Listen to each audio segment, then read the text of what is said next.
releasing its 5-year plan that will outline what riders really, what they plan to do with the revenue, including congestion pricing that we just won in Albany.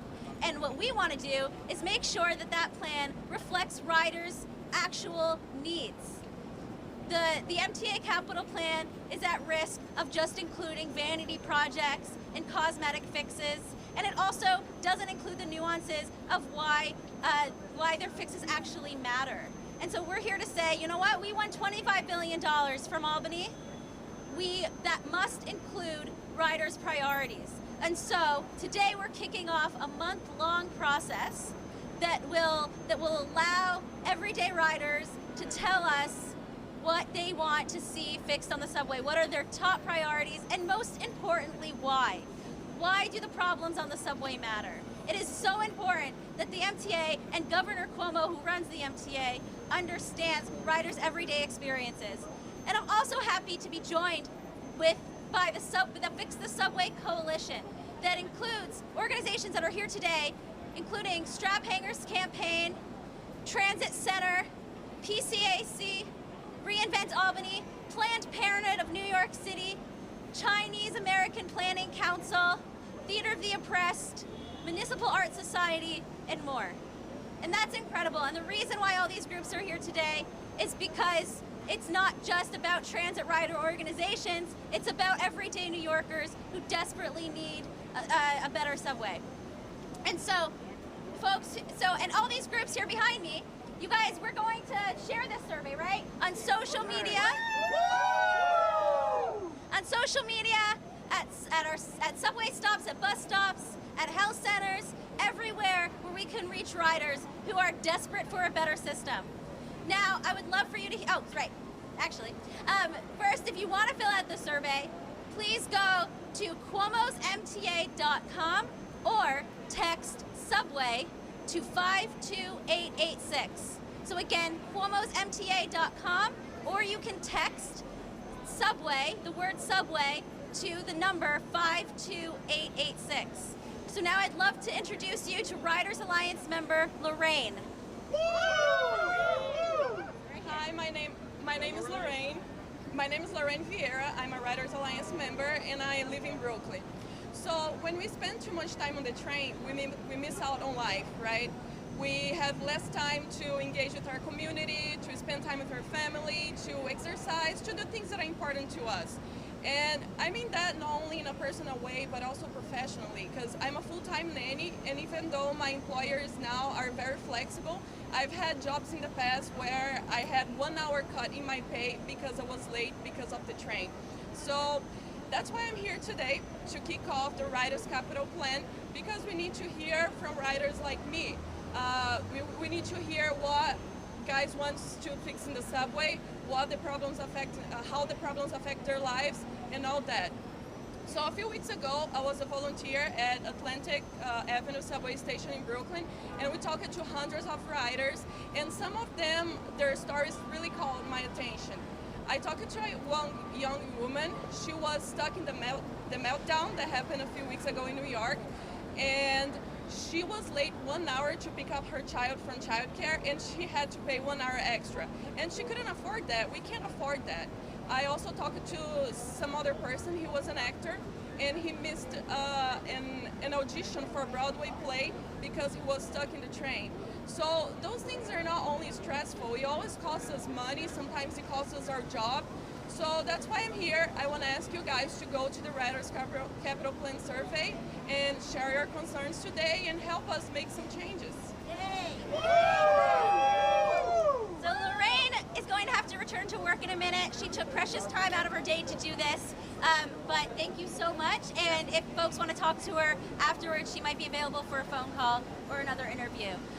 So now I'd like to introduce, if she's ready, Jackie Cohen of the Strap Hangers Campaign.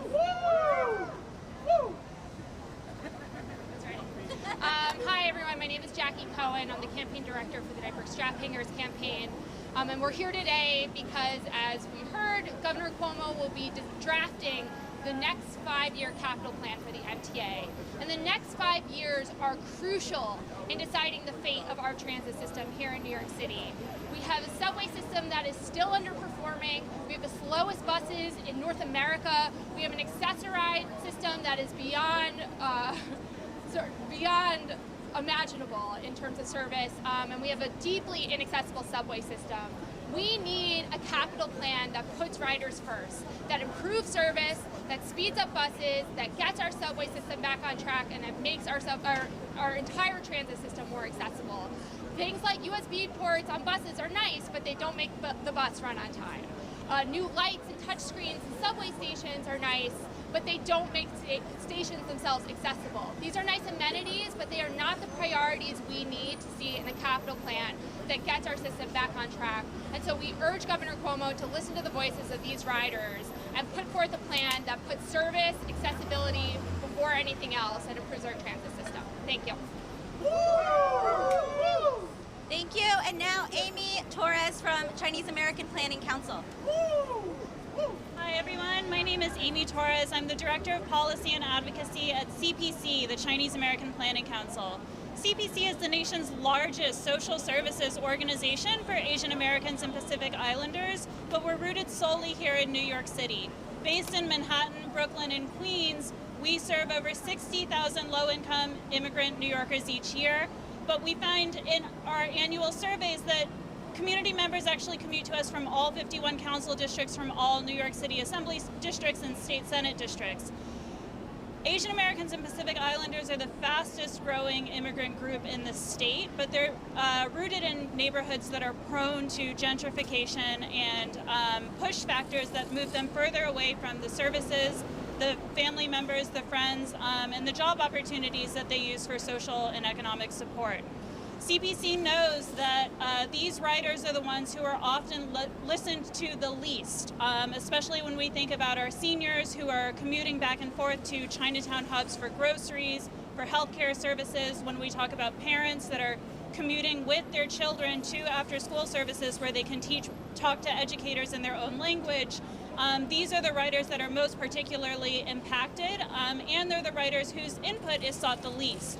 But our hope is that with this Riders Capital Plan, which we're kicking off today, we're going to bring those very voices to the forefront. We know that these riders have something to say because they made themselves loud and clear when we came together to pass congestion pricing.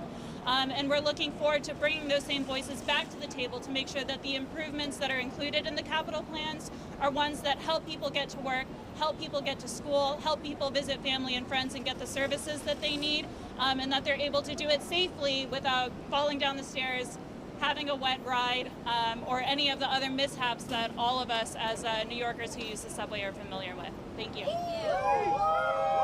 Great. Colin Wright from Transit Center.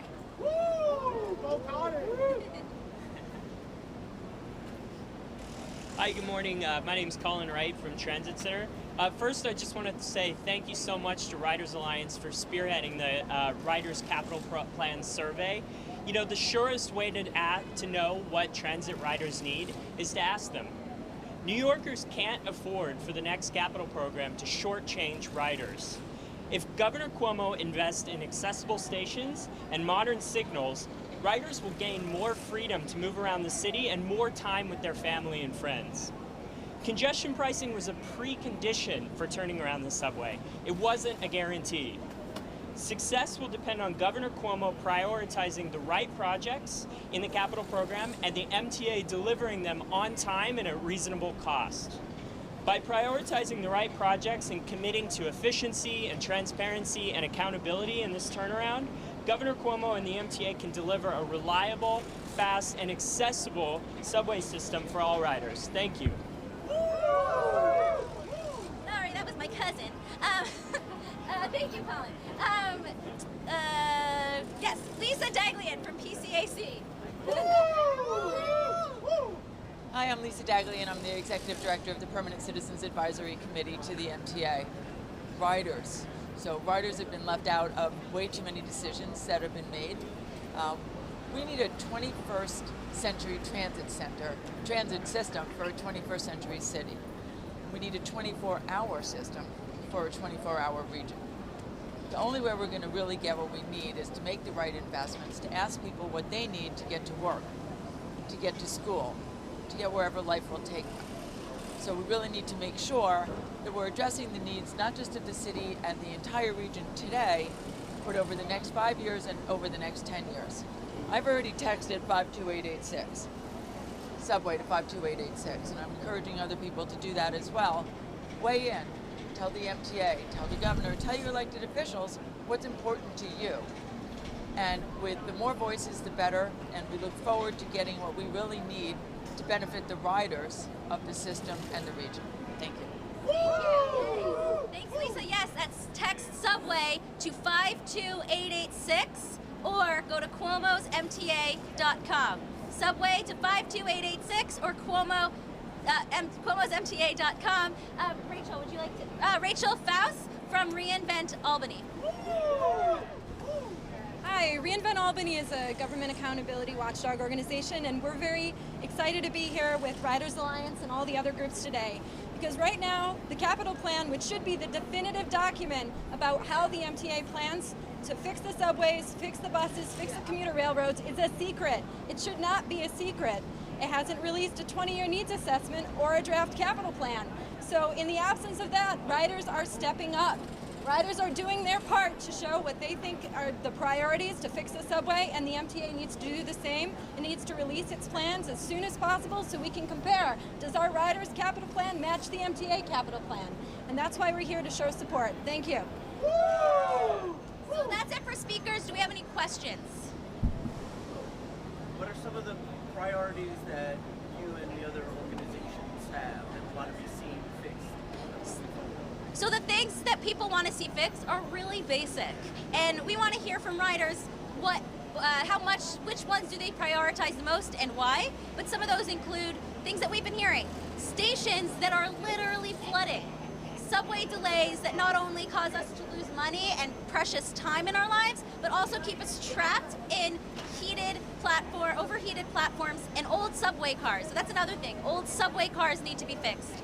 The signal technology that allows for these constant delays need to be upgraded. Elevators, accessibility is a huge issue that we hear a lot from different riders, not only people with disabilities, permanent disabilities, but people who may be disabled in the future through temporary disabilities, whether hopefully we all become seniors, right? So that's a big problem we hear about a lot. And it goes on. But those are the main things. And we also want riders to tell us why it matters. Well, how does this impact your life? It's really important to put those stories in there. And also, there's an option to take a picture in that survey of a broken down elevator or an old subway car or overcrowded stations during a delay. So this is a really great tool, and we'll send those directly to Governor Cuomo and the MTA. Sorry? Congestion pricing should kick in 2021. And so until then, we need to make sure that the plans that the MTA sets up prioritizes that the money gets used to actually fix the subway. Sorry. At this point, do you have any inkling of what is going to be in the next plan? No. I don't think so. Danny, do you have an answer? No, we don't. And that's why we're hoping that we can at least influence that process if we make sure that riders' voices are actually heard. Just break down how this process is less transparent than the previous capital planning process. Does anyone want to speak to transparency? Great.